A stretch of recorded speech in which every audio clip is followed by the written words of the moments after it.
So, our first question is, what is AI? What is artificial intelligence, ontologically speaking? Now, if you don't recall this big word, ontological, this is a concept in metaphysics. Ontological means having to do with existence.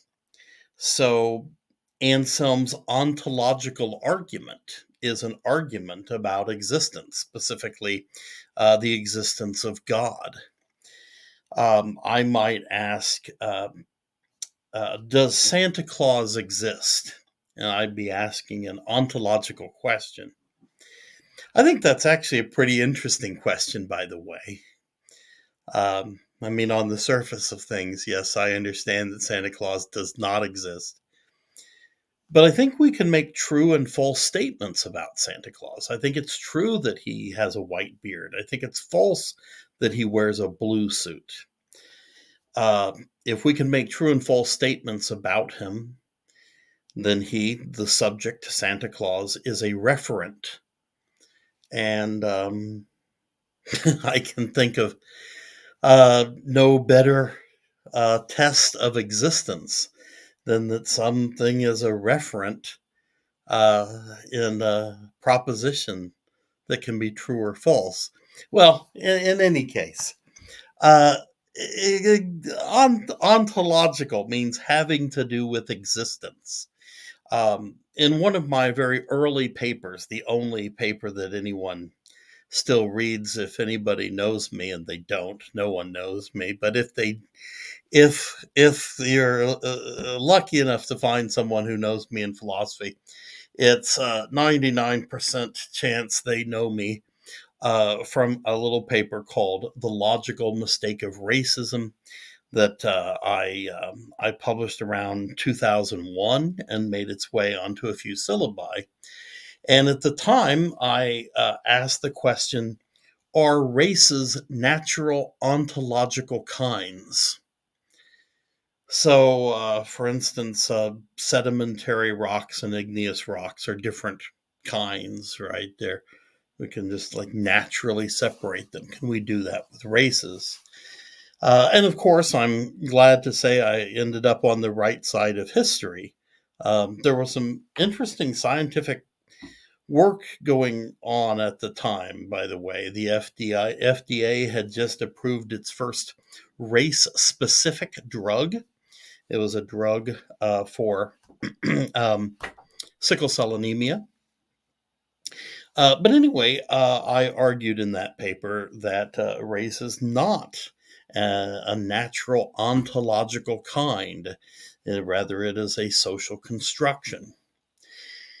So when we're talking about uh, what is it ontologically, we're talking about properly defining it. Um, does it exist, and what precisely do we mean by it? Well, I suppose the best place to start might be the origin of the term. So, the term artificial intelligence was coined in 1955 by John McCarthy. At the time, he wrote that artificial intelligence is the science and engineering of making intelligent machines. At the time, that meant something very different, I think, than it does today. At the time, uh, in the 1950s, it essentially meant uh, that computers were able to, say, play games involving strategy, maybe even be able to compete with humans in a game such as chess.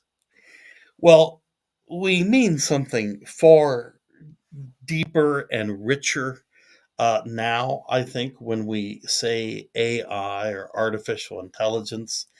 Now, we often talk about an artificial intelligence is a computer that has the capacity to learn. I'm going to put the word learn in scare quotes here, although I don't know if I should. Uh, Maybe learn is something I mean sort of figuratively. Maybe learning is exactly the right word ontologically. It's the right word. It's the precise word, maybe, for what is happening. I don't know, and that is a very exciting thing to be able to say in philosophy and science and research. I don't know. I find to be a really exhilarating and exciting thing to say. Do computers genuinely learn? Um, I think maybe. I think maybe they do. But we're gonna get there.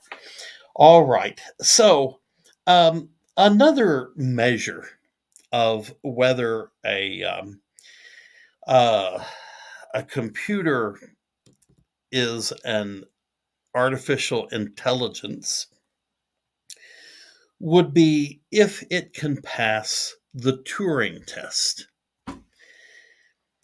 The Turing test is really a set of tests at first proposed by the great Alan Turing.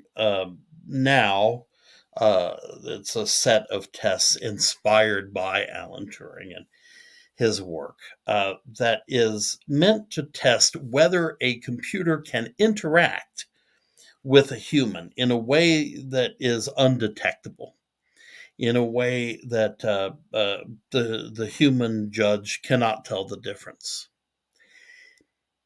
and whether any computers have successfully uh, uh, passed the Turing test is another thing that I must say I don't know.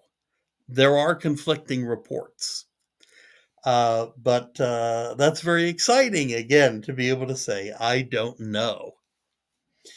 Um, Again, in science fiction, I'm going to go to science fiction and science fiction films, especially as I'm such a film buff.